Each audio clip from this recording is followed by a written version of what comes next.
मित्रों, आप सभी ने एक कहावत सुनी होगी कि success has many fathers and the failure is orphan.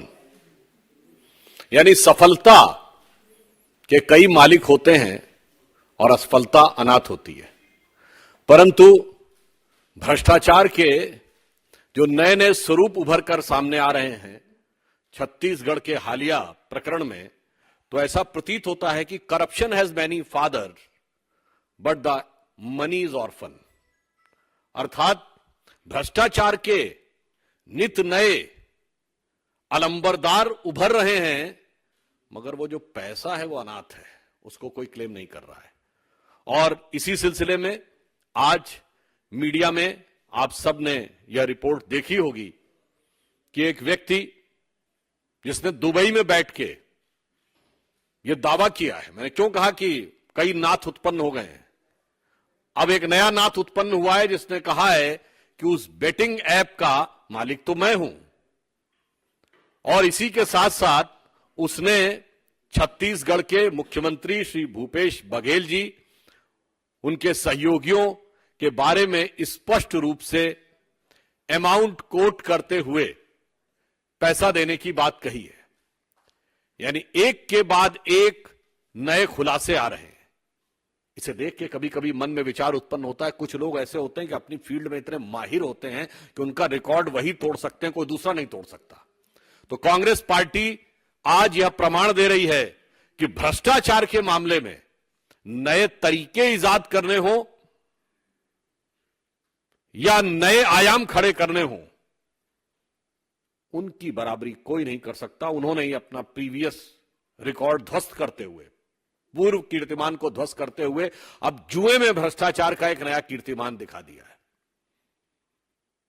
और जो तरीके सामने आए हैं कि किस प्रकार से खाड़ी के देशों में पैसा जा रहा है और उसके बाद आ रहा है, और प्राइवेट बेटिंग ऐप में भी उन्होंने क्या शानदार तरीके से बुद्धि लगाई और कैसे भ्रष्टाचार किया जा सकता है, इसकी जुगत भिड़ाई। मुझे लगता है कि अब जो नए खुलासे हो रहे हैं, तो ये कहा जाए तो अतिशयोक्ति ना होगी, इसको शब्दशः न लिया जाए, मैं प्रतीक में कह रहा हूं, शायद जिस ढंग से नित नए तरीके भ्रष्टाचार और ठगी के कांग्रेस पार्टी इजाद कर रही है, छत्तीसगढ़ की सरकार ने उसमें एक नया डायमेंशन ऐड किया है। शायद नटवरलाल और चार्ल्स शोभराज जैसे कुख्यात अंतरराष्ट्रीय ठगों के शातिर तरीकों को भी मात देती हुई दिखाई पड़ रही है। जन कल्याण की जगह जुए पे सारा ध्यान दिया और 7 समुंदर पार उस जुए का सामान पहुंचा दिया।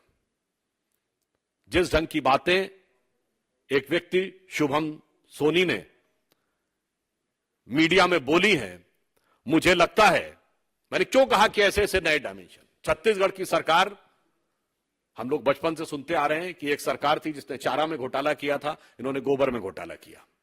अब आप सोचिए, गाय के गोबर में घोटाले से लेके इंटरनेट के आधुनिक बेटिंग ऐप तक इतना विविधतापूर्ण भ्रष्टाचार आपको भारत की राजनीति में देखने को नहीं मिलेगा। We will not be able to witness such a diversified level of corruption with the Chhattisgarh government had said. और छत्तीसगढ़ के गांवों से लेके खाड़ी के देशों तक इतना बड़ा ज्योग्राफिकल स्पैन एक छोटे से राज्य में भ्रष्टाचार का आपको देखने को नहीं मिलेगा। इसलिए छत्तीसगढ़ की जनता बहुत साफ साफ यह बात समझ रही है कि सरकारी जुआरियों को अब दूसरी पारी नहीं मिलनी चाहिए। और महत्वपूर्ण बात यह है कि पैसा विदेश कैसे गया और विदेश से कैसे आया, जांच एजेंसियां जांच कर रही हैं। पर ज्यादा गंभीर बात यह है कि पहले तो भ्रष्टाचार को उस निचले स्तर तक लाना कि जुए का पैसा प्रयोग करना, और उसके बाद खाड़ी के देशों में पैसा जाना और खाड़ी के देशों से पैसा आना। मुझे लगता है कि अब भूपेश बघेल जी और राहुल गांधी जी, दोनों के पास अब कोई चारा नहीं है। उन्हें साफ साफ सफाई देनी होगी कि यह पैसा कहां से आया। यह सवाल हम नैतिक और राजनीतिक आधार पर पूछ रहे हैं। I am asking this question on the moral and political ground. As far as the legal ground, the agencies will do their own work. कानूनी दृष्टि से एजेंसियां काम करेंगी, परंतु आज उनके ऊपर यह बाध्यता है कि वो नैतिक और राजनीतिक उत्तर दें। It is incumbent on their part two reply on the political and the moral aspect of this. बल्कि मैं ये कह सकता हूं कि राहुल गांधी जी की जो मोहब्बत की दुकान है, इसमें ये इंपोर्टेड भ्रष्टाचार का सामान है, और वो भी ड्यूटी फ्री।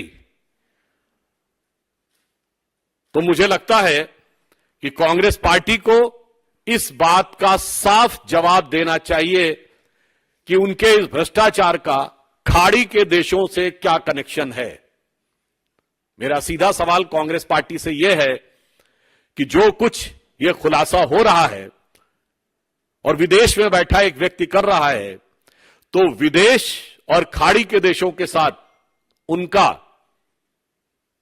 इस पैसे के लेन देन से क्या लेना देना है, यह उन्हें साफ साफ स्पष्ट करना चाहिए। खबरों से खबरदार रहने के लिए चैनल को सब्सक्राइब करें और प्रेस करें बेल आइकन।